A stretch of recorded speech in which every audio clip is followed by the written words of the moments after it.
The live TV, सच सबसे आगे। नमस्कार, मैं हर्षिता सिंह और आप देख रहे हैं द लाइव टीवी। यूपी चुनाव से पहले बीजेपी की जमीन पूरी तरीके से लड़खड़ाती हुई नजर आ रही है। यूपी में जीत के लिए अपनी जमीन को मजबूत करने में जुटी बीजेपी अब अपने ही लोगों के सामने पूरी तरीके से कमजोर पड़ती हुई नजर आ रही है। चुनाव से पहले उनके सहयोगी दलों का एक एक करके बीजेपी को छोड़ने का जो सिलसिला है वो शुरू हो चुका है और वो अब थमने का नाम नहीं ले रहा। हर एक दिन एक नए लोग बीजेपी को चेतावनी दे रहे हैं। सुहलदेव भारतीय समाज पार्टी यानी कि एसपी के बीजेपी से अलग होने के बाद अब यूपी चुनाव से पहले आरक्षण को लेकर के संजय निषाद ने बीजेपी को 9 नवंबर यानी कि आज का अल्टीमेटम दिया और यूपी चुनाव से पहले ये बहुत ज्यादा चर्चा का विषय बन चुका है। आपको बता दें कि संजय निषाद ने साफ कह दिया है कि बीजेपी ने आरक्षण को लेकर के जो वादा किया था वो पूरा नहीं किया और अब अगर ये वादा 9 नवंबर तक पूरा नहीं हुआ यानी कि आज तक पूरा नहीं हुआ तो निषाद पार्टी पूरे यूपी में बीजेपी के खिलाफ आंदोलन करेगी। उत्तर प्रदेश विधान परिषद के सदस्य के रूप में शपथ लेने के महज 10 दिन के बाद आप देखिए कि निषाद पार्टी के अध्यक्ष संजय निषाद ने कहा है कि अगर भाजपा ने अपने वादे पूरे नहीं किए तो इसका गठबंधन पर बहुत ज्यादा असर पड़ सकता है। उन्होंने कहा है कि जब तक भाजपा आरक्षण पर अपनी जो स्थिति है वो साफ नहीं करेगी, अपना पक्ष साफ नहीं करेगी, तब तक निषाद समुदाय पार्टी को वोट नहीं देगा।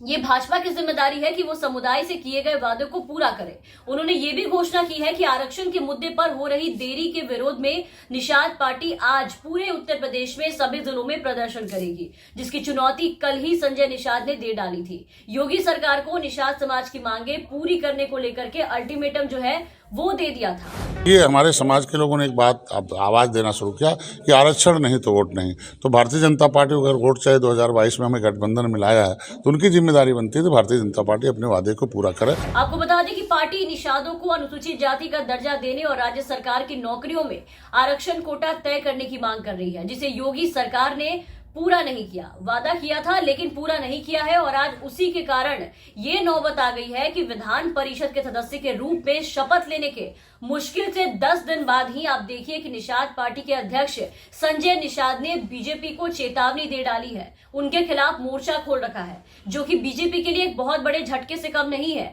चुनाव से पहले निषाद समाज को पाले में लेने के लिए पूरी कोशिशों में जुटी बीजेपी उनका विश्वास अब पूरी तरीके से खोती नजर आ रही है। अभी गठबंधन करके जीत का ऐलान किया ही था कि कुछ ही महीनों में, कुछ ही दिनों में आप देखिए कि टूट और फूट की जो खबरें हैं वो सामने आ गई। अब ये गठबंधन टूटने के कगार पर आ चुकी है। आपको यहाँ याद दिला दें कि उत्तर प्रदेश में बीजेपी पहले ही एक सहयोगी पार्टी जो है सुहलदेव भारतीय समाज पार्टी एसपी उसको खो चुकी है, उनसे गठबंधन टूट चुका है, जिसने अब समाजवादी पार्टी से हाथ मिला लिया है और गठबंधन को वहां मजबूती दे रहे हैं, जो बीजेपी के लिए एक बड़ा नुकसान था, बड़ा झटका था। और अब ऐसे में निषाद पार्टी से भी गठबंधन टूटता है तो आप समझिए कि बीजेपी को पिछड़ों की एक बड़ी आबादी के वोट से सीधा हाथ धोना पड़ सकता है प्रदेश में, जो कि बीजेपी के लिए बहुत ही ज्यादा नुकसानदायक साबित होगा।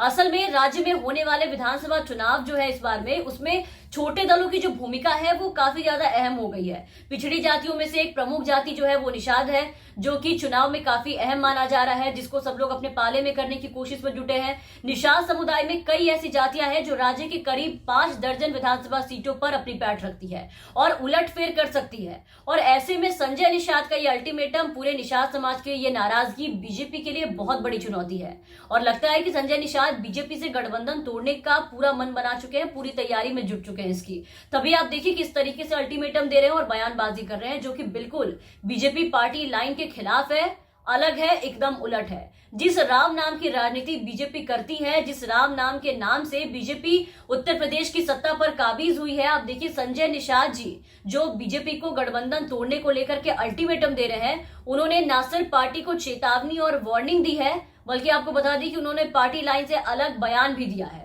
और उन्होंने इस बार जो बयान दिया है वो कोई ऐसा वैसा बयान नहीं है, सीधा राम को लेकर के बीजेपी पे वार कर डाला है। उत्तर प्रदेश में भाजपा की सहयोगी निषाद पार्टी के अध्यक्ष संजय निषाद ने भगवान राम को लेकर के बेहद विवादित बयान दिया है, जिसको लेकर के हंगामा मचा हुआ है। संजय निषाद ने कहा है कि भगवान श्री राम और निषाद का राज का जन्म जो है वो मखौड़ा घाट पर हुआ था। संजय निषाद ने कहा कि खीर खाने से कोई बच्चा पैदा नहीं होता। उन्होंने भगवान श्री राम को राजा दशरथ का तथाकथित पुत्र बताया, बेटा बताया है। सुनिए उनके विवादित बयान को, जिसको लेकर के हंगामा मचा है। राम और निषाद राज का जो जन्म है वह मखौड़ा घाट पर पुत्रेष्ठ कामी जग में नियोग विधि से खीर खिलाने के बहाने हुआ। खीर खाने से तो कोई बच्चा हो नहीं जाएगा ना, तो एक तरीका था, एक सम्मानजनक तरीका था। उससे कहते हैं कि दशरथ के वो तथाकथित पुत्र है, असली पुत्र वो श्रृंगी ऋषि निषाद।